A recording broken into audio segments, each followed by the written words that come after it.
Welcome back, everybody, to the School Leadership Show. This is Mike Dowdy. I'm here with my stalwart co-host, Jen David Lang. I like to pause before the adjective. Well, you know what? I just was waiting for what was going to come to me. And stalwart, yeoman, I don't know. I went with I'll say stalwart. I like it. stalwart's good. Keep it. How are you, Jen? I'm good. How are you doing? Fabulous. I am really interested in what we're going to talk about today. We're going to talk about Priya Parker's book, The Art of Gathering. And this one, I'm really excited about this because I spend a lot of time either facilitating gatherings, planning gatherings, facilitating workshops, meetings, you name it. And also sitting in them facilitated by others where I'm just resisting the temptation to be judgmental. So with that, you can hand out this book to all the facilitators of all the meetings you've been in. That would be subtle. Would that be great? After the meeting, you just walk up and be like, "Hey, not for nothing. Take a look at this. I found it helpful." All right, or better than giving it to him before the meeting. We'll give it to him before the meeting. All right. So here's how we're going to be evaluating you. Should have the rubric up front. Okay. So let's talk about how to create transformative gatherings. So, just so folks know, you're doing a 2-page summary of this one, right? You want to tell folks what that's all about? Sure. Yeah. For the main idea, I'm just doing a 2-page overview, sort of a quick and dirty 4 tips for educators for creating transformative gatherings, because the book is not specifically for educators. It's a general sort of New York Times bestseller kind of book.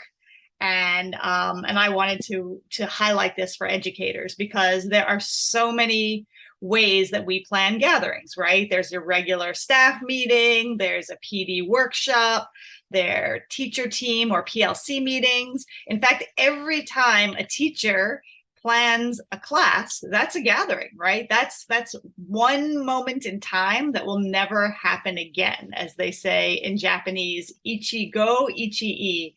And if teachers thought of every single class period as a gathering that will never happen again, maybe they would infuse it with a little more spice, a little more zhuzh. So a little more zhuzh. I love it. So let's talk about ways to zhuzh up gatherings.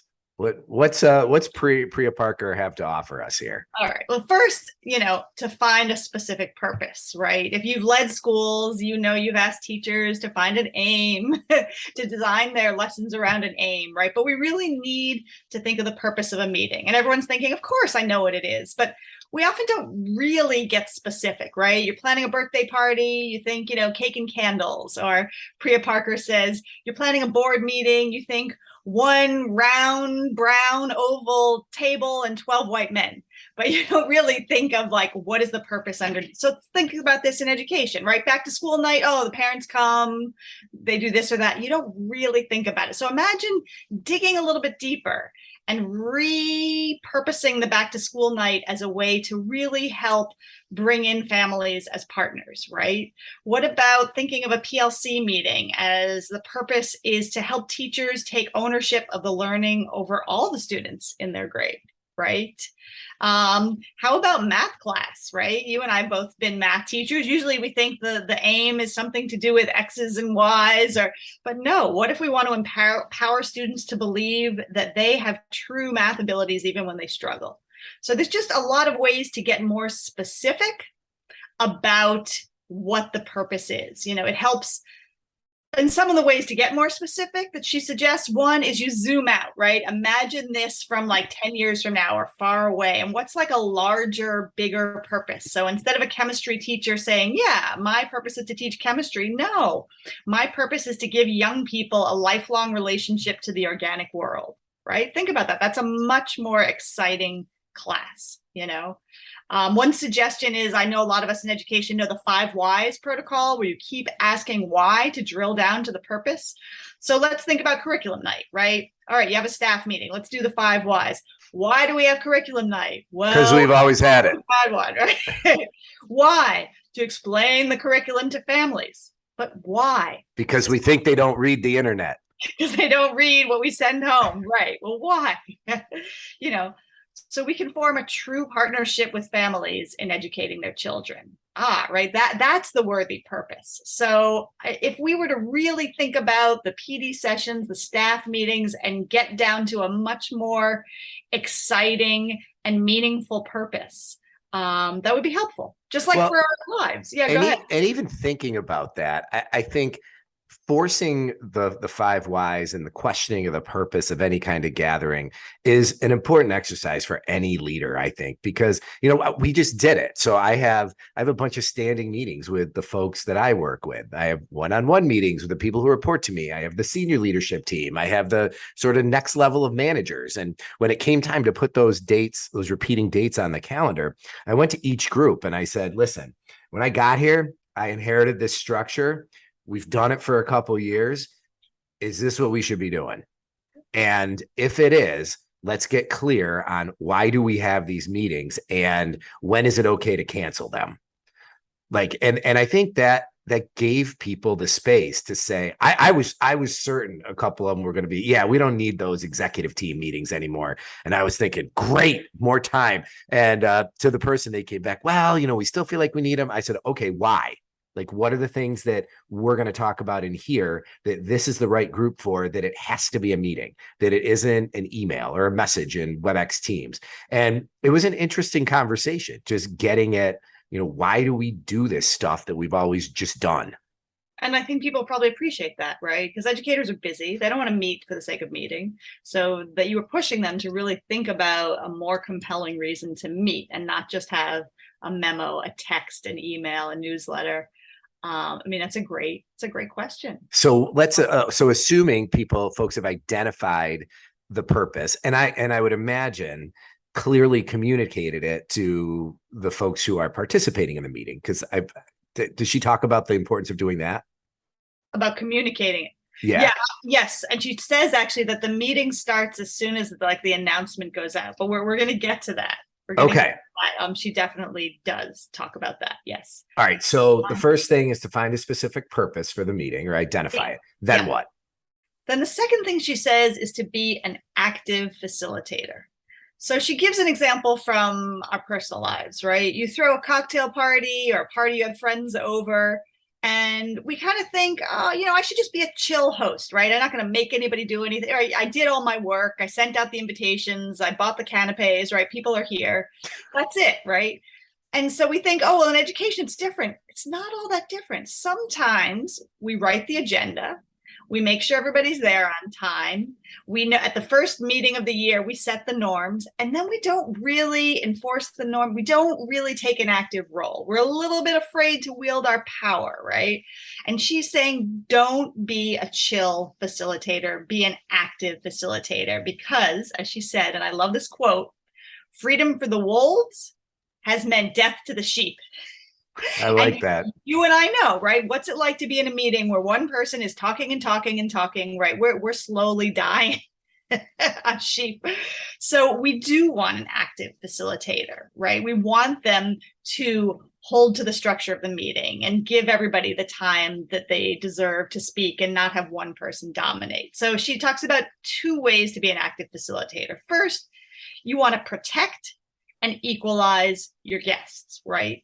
So there shouldn't be one person talking the whole time, right? You have to do something, or there's a vacuum, and it's filled by the loud people. So what do, right? You use something like a protocol, right? Okay, let's do a whip around. Everybody has 1 minute to share what they took away from this reading, and actually use a timer and say, okay, I'm sorry, Mike, next person, go on.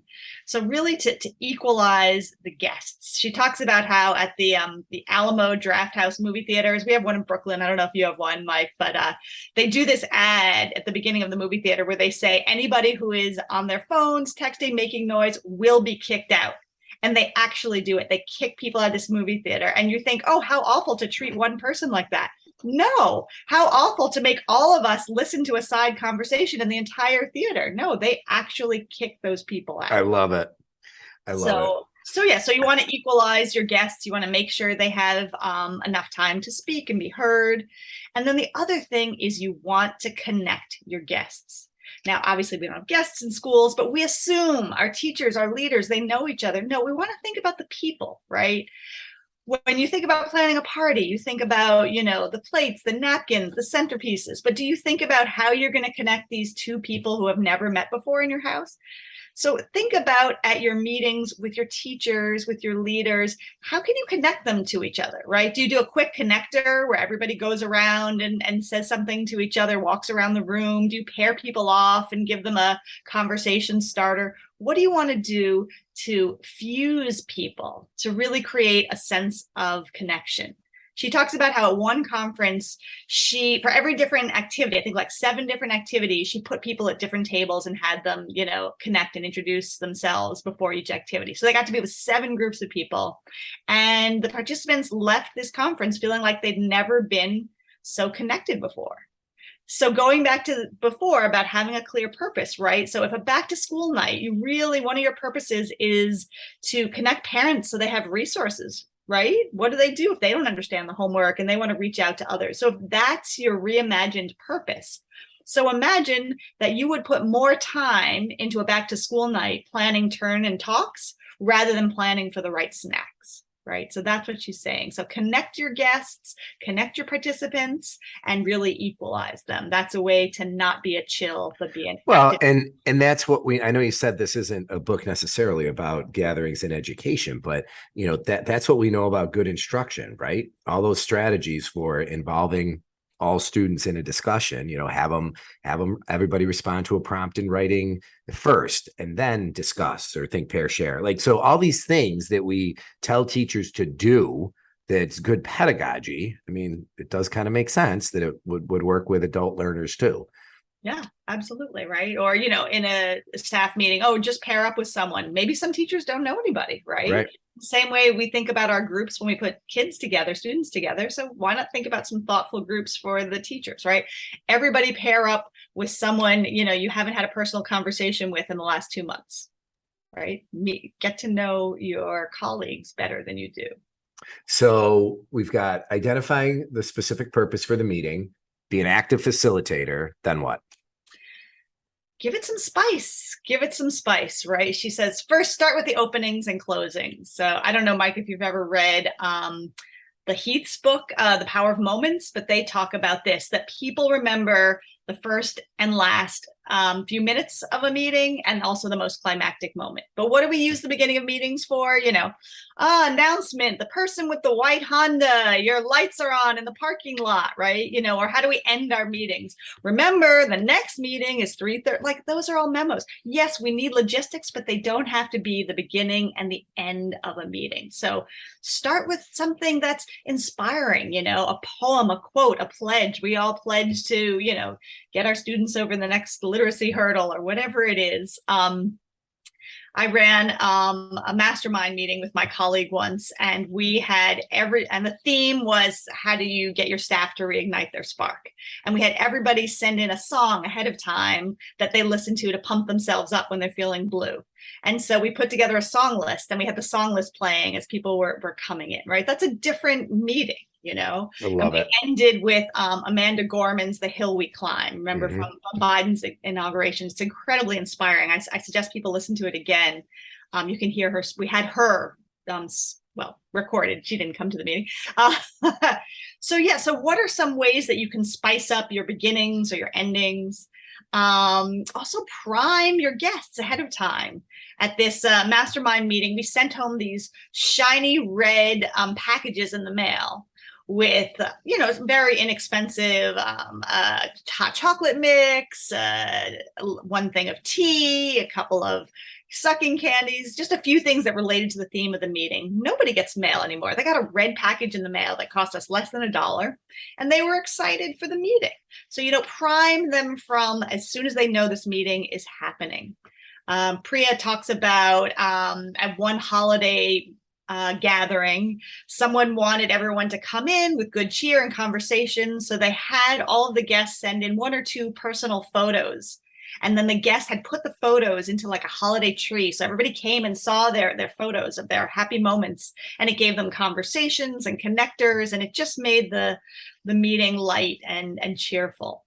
So yeah, think about how you want to prime your guests. So obviously for education, let's say you really want everyone to come and really brainstorm at this next meeting. So maybe give them a great article about the power of brainstorm, something short, a few paragraphs a page, to get them excited that, we're going to come to this meeting and we are going to brainstorm. But again, I think it's hard to come up with the spice or the zhuzh if you haven't clearly articulated the purpose for the meeting.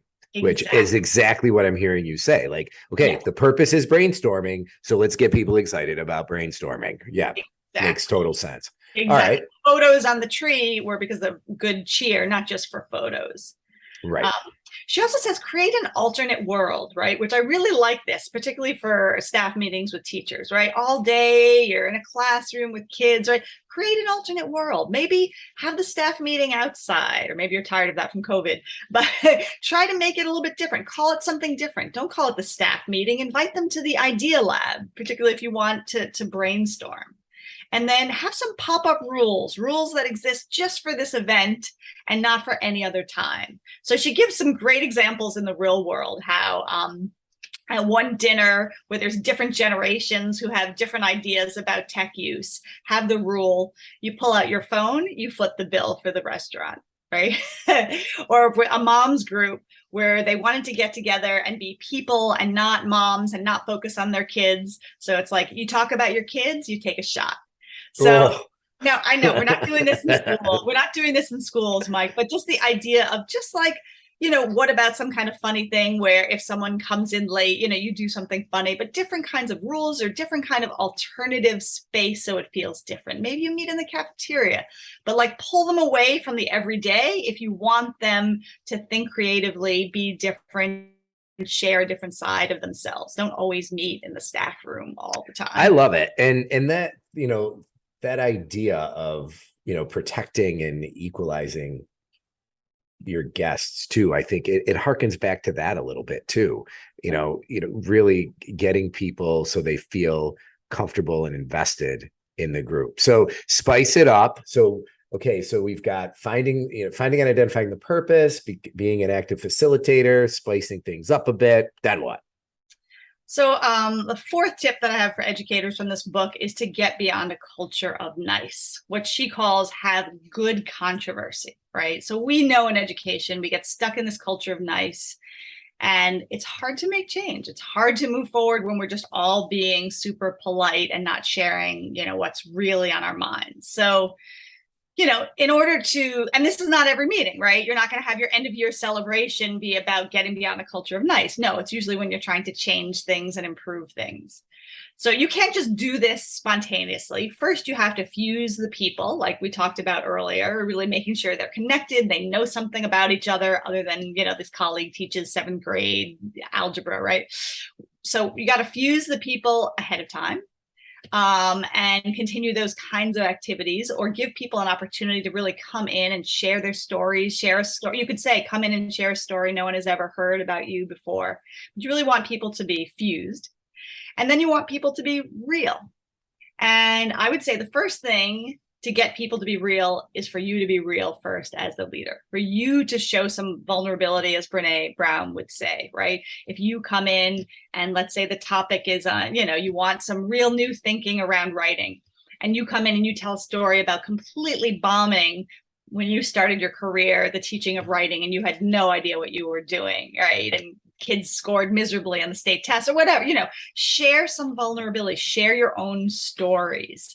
And then you've really got to create a space, an intentional space where, as she says, the darkness is allowed to come in, right? Sometimes we think, meetings are about rah, rah, cheer, cheer, but what about like the stuff that's difficult? You need to ask those questions. In this space, we're going to share, what's challenging for you about this initiative? What's difficult? What is thought-provoking? And really allow that to, and you go first and you model it, and then let other people share what's not going so well. And again, you can't spontaneously do this. You have to prepare for the conflict, for the challenges. So she does a great job before her meetings, and not every school leader has the time to do this. She interviews some individuals. So imagine going up to a few teachers or a few leaders and saying, what are the issues we're not talking about at the school? Like what's bubbling up? What should we be talking about that we're not talking about? What is going unsaid here? What is taboo? What are people trying to protect? And really interview some people and learn what are the issues we're not talking about that are preventing our school or our district from moving forward. And this is a much bigger topic than what I have written here, or even what she has, but you certainly need a structure that allows people to have a certain amount of time and ground rules to make sure we're attacking ideas and not people. But she really talks about this other, like, to really get into some good controversy, to hear what people really think is also something you need to think and prepare for. I think that makes a ton of sense. And I could even imagine doing something like a survey or a thought exchange with that question around, what are we not addressing? And then even bringing all of those results to the meeting and saying, all right, here's what everybody said. Let's separate them into categories. What are things that we have that are in our locus of control, and what are things that aren't? Okay, let's look at the things we can control, prioritize them. All right.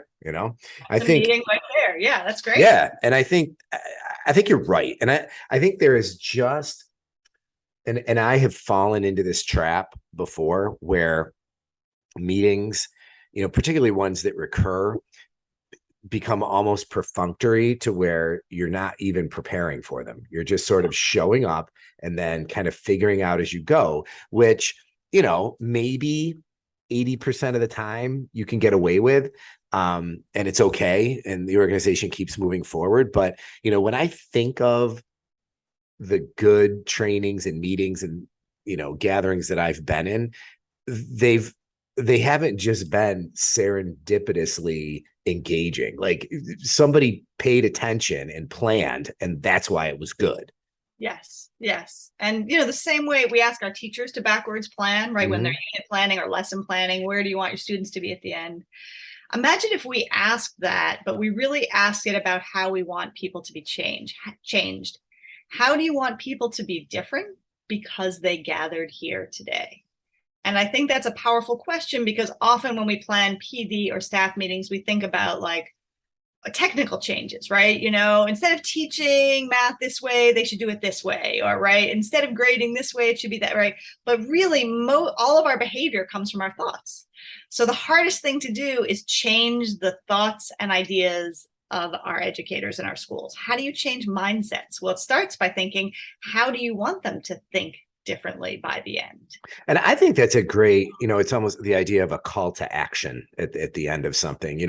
I've asked teachers before this question after observations, or even before observations. How are the kids going to be different after?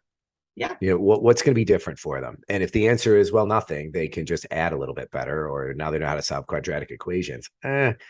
Okay. But, right. I like that idea of digging a little bit. And it gets back to the why too. Like this is all very interconnected, which I think is super cool. It is. And it's also so relevant to our lives as we have Halloween, Thanksgiving, holidays coming up. If you read this book, you'll just find so many implications for your own gatherings. We have gatherings all the time, whether it's dinner or friends over or 7th birthday party. So I think it's a great book, and it's wonderful for leaders to be able to improve their personal lives and their professional lives with one book.